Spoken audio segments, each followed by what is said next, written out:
گاڑی چلاتے وقت اکثر جو ہمارے میل حضرات ہیں انہیں نیند آ جاتی ہے، تو یہ کون سی نیند ہوتی ہے؟ یہ ریم سلیپ ہوتی ہے کہ وہ تھوڑی دیر کے لیے سوتا ہے اور خدا نہ خواستہ بڑا سویئر ایکسیڈنٹ ہوتا ہے؟ I totally agree. دیکھیے ہمارے یہاں عام طور پہ مشہور یہی ہے کہ جو ٹرک چلانے والے ہیں یہ ٹرک گرا دیتے ہیں.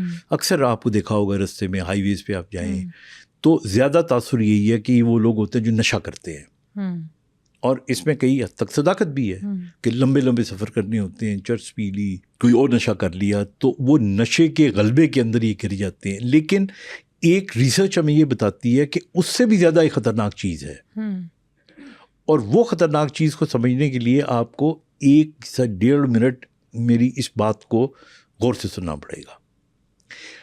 ہمارے برین میں کچھ ڈفرینٹ ویوز چل رہی ہوتی ہیں. مثلا میں اور ابھی آپ کام کر رہے ہیں، بات کر رہے ہیں، تو اس وقت وی آر بزی، تو ہمارے برین میں جو ویو چل رہی ہے وہ بیٹا ویو ہے. اچھا، یہ جب ہمارا کام ختم ہو جائے گا تو ہم تھوڑی دیر باہر بیٹھ کے اگر چائے پئیں گے تو ہم ریلیکس کر رہے ہوں گے، تو اس وقت ہمارے برین میں الفا ویو چل رہی ہوگی. یہ ریلیکسیشن کی بھی ہے، کام کی بھی ہے، یعنی ہم چھوٹا موٹا کام بھی کر رہے ہیں. اچھا، اس کے بعد کیا ہوتا ہے کہ ہم مثال کے طور پہ سارا دن کام کیا، شام ہونے لگی، تو سونے سے پہلے ہمارے برین میں تھیٹا ویو چلنا شروع ہو جاتی ہے. یہ ویو غنودگی کی ویو ہوتی ہے، اور پھر جب سو جاتے ہیں تو ڈیلٹا ویو آ جاتی ہے. ٹھیک ہے نا؟ تو یہ لوگ جو ٹرک ڈرائیور یا وہ ڈرائیونگ والے لوگ جو ڈرائیونگ کرتے ہوئے سو رہے ہوتے ہیں، ان کی نیند پوری نہیں ہوتی.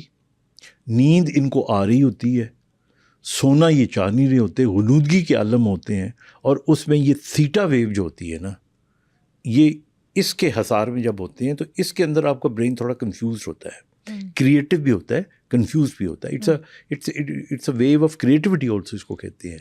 تو اس میں ان کی ججمنٹ خراب ہوتی ہے اور ان کی ٹکر ہو جاتی ہے، ان کا ایکسیڈنٹ ہو جاتا ہے. سو یہ وہ ہے.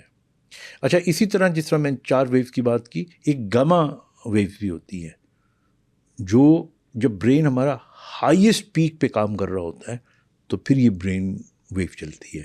لیکن یہ کچھ لوگوں میں یہ ساری ویوز دن کے مختلف حصوں میں کام کی نوعیت سے چینج ہوتی رہتی ہیں. So make sure that people who sleep during driving, ان کی نیند ٹھیک نہیں ہے اور یہ اس ویو کے اثر میں ہوتے ہیں. یا پھر ایک اور بھی میں آپ کو ٹرمینالوجی استعمال کروں جس کو ہم نارکولیپسی کہتے ہیں. نارکولیپسی جو ہے نا، یہ بیسکلی ایک ایسی بیماری ہے جس کے اندر آپ بیٹھے بیٹھے سو جاتے ہیں. اور اکثر آپ نے دیکھا ہوگا کچھ لوگوں کو، بڑے بڑے منسٹروں کو بھی اور بڑے بڑے فنکشنوں کے اندر بھی وہ بیٹھے بیٹھے سو جاتے ہیں، پھر ان کو کوئی ہلکا سی کونی مار کے اٹھایا جاتا ہے. تو کچھ تو فزیولوجیکل ہو سکتا ہے، لیکن یہ باقاعدہ نارکولیپسی ایک بیماری ہے. تو اس میں کیا کرنا چاہیے؟ اس کا ٹریٹمنٹ کرتے ہیں، مطلب پھر ٹھیک ہو جاتا ہے؟ ہاں، ٹھیک ہو جاتا ہے. You have to do lot of counselling. اس کے اندر NLP کرتے ہیں، ہپنوسس کرتے ہیں، میڈیسنس دیتے ہیں، اور جو الرٹ رکھتی ہیں آپ کو، اور بہت ساری ایسی دوائیاں ہیں کہ جو آپ کو الرٹ رکھتی ہیں. But that should also be known.